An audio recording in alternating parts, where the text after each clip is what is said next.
Okay. Good evening. Medyo late na. Last filer kami. Ako si Cap May Gomez. One team, one dream ang tawag ko sa team namin. Ito ang aking mga members.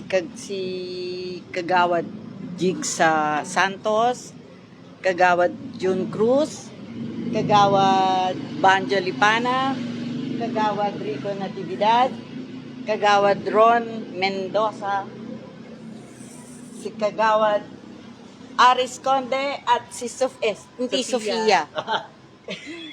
Kagawad James Cruz at ang SK kagawad namin ang Miss Mutya ng Pasig na candidate si Sofia Panlilio. Kamusta naman po ang naging finding ng COC? It's a little bit tiring kasi we have to go back. Ang lakas ng ulan kanina, di ba? So, nung second batch kami eh.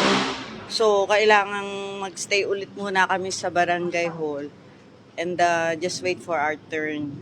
Ayan, ito, last filer. Last na kami. May pang ilang term? This will be my second term. Okay.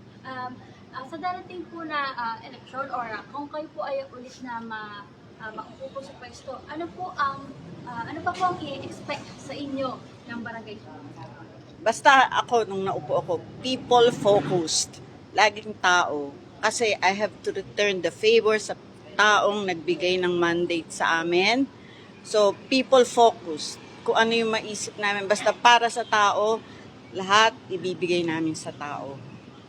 Ayan po. Ano po yung mensahe para po sa inyong mga katunggali? Sa katunggali. Sa mga taga-barangay Sumilang. Sa lahat ng taga-barangay Sumilang, siguro naman po, yung last term namin, we did our best. And really the best. Pero syempre, meron pang masusunod doon. We have to strive for excellence. We have still a lot of things to do. Kaya tulungan nyo kami. Tulungan nyo yung mga kagawad ko. Kasi these are the best. The cream of the crop para sa akin. Kaya inaano ko. And sa SK, gusto ko maging magaling ang SK kasi we have to work hand in hand. Kaya sana sa Barangay Sumilang, eto na, binibigyan ko kayo ng magandang team. Kaya suportahan po natin.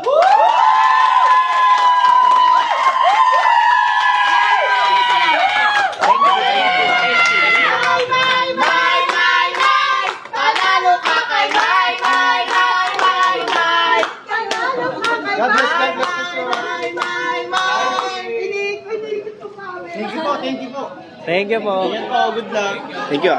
Thank you. God bless, God bless.